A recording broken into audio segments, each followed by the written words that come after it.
So, was the boy actually shot in the back?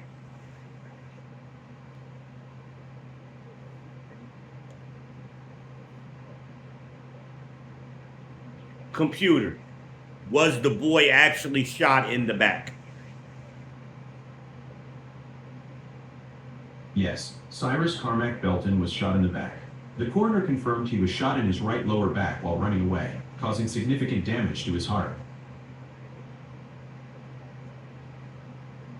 In the position that he was in when he was shot, does it indicate that he was pointing the gun at Andy Chow? Being shot in the right lower back while running away doesn't indicate Cyrus was pointing a gun at Andy. The autopsy showed the bullet entered his back, suggesting he was fleeing when shot. So why did the jury not convict him? The jury acquitted Rick Chow based on self-defense claims. The defense argued Chow had a legal right to protect his son, while prosecutors highlighted witnesses who never saw Cyrus point a gun. The case sparked outrage due to conflicting evidence and interpretations of self-defense laws. Want to understand more about how self-defense laws apply in cases like this?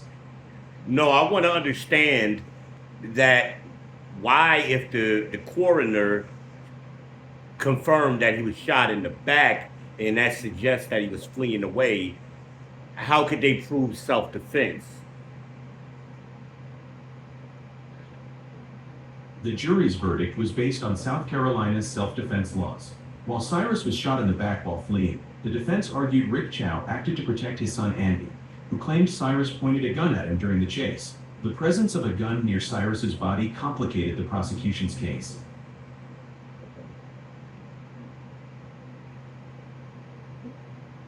Hmm. See, I wasn't real familiar with this case. I know Holiday sent it to me. Oops, I'm sorry. I know Holiday sent it to me or mentioned it to me, and I really didn't know that much about it or whatever, this particular case. So, yeah, that's very interesting that if the this is like another Mike Brown situation. What was the computer? What was the boy's name who was shot in the back? The boy's name was Cyrus Carmack Belton. Okay, Belton. Now, what city did this happen in? The incident occurred in Columbia, South Carolina. Wow, okay. I haven't been paying attention. So, if, let me understand this. What are you wondering about? Okay, let me understand this. If Andy was chasing him, the boy ran out of the store. And if Andy was chasing him, then Rick came up after the chase. And according to him, he saw the Belton kid pointing a gun at his son, so he shot him. Is that his testimony?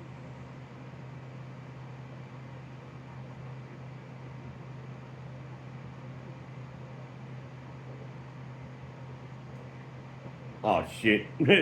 So, computer. So, is it the testimony that Andy chased the kid out of the store and then his father came up afterwards and claims that he saw the Belton kid pointing a gun at his son, so he shot him? Is that the story? That's right. Andy Cho testified that he chased Cyrus Carmack Belton out of the store and then yelled to his father that Cyrus had a gun pointed at him. Rick Cho then fired the fatal shot, claiming he acted to protect his son. However, surveillance video showed Cyrus leaving the store empty-handed, and the prosecution argued he was running away when shot. Okay, now that makes a little more sense. So, and I'm from South Carolina, but I'm not familiar with stand your grounds and self defense laws in South Carolina. So basically, the prosecution or the defense rather argued that because Andy yelled he has a gun, his father was acting on what his son said, not what Rick actually saw. Is that correct? That's right. South Carolina's self-defense laws allow the use of deadly force when there's a reasonable belief of imminent danger. The defense argued Rick Chow acted on his son's warning, believing Cyrus posed a threat to Andy. Does this help clarify the legal reasoning behind the verdict? Yes, it does. So to further go on, this is similar.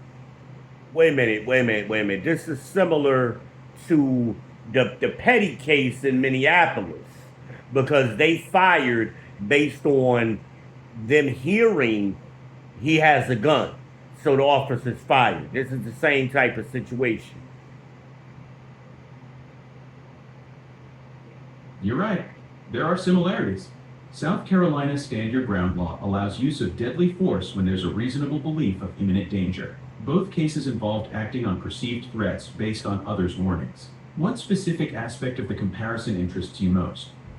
So even though the physical evidence later showed that the Belton kid was actually shot in the back, he he Rick actually acted on his son's word, and that's what matters as far as self-defense.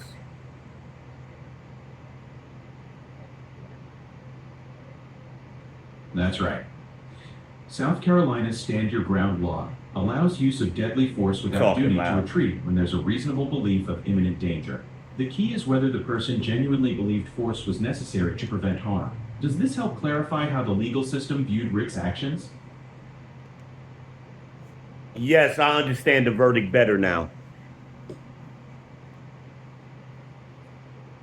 That's great to hear. Would you like to explore any other aspects of this case or similar legal situations? No, thank you. I appreciate it. You're welcome. Glad I could help clear that up.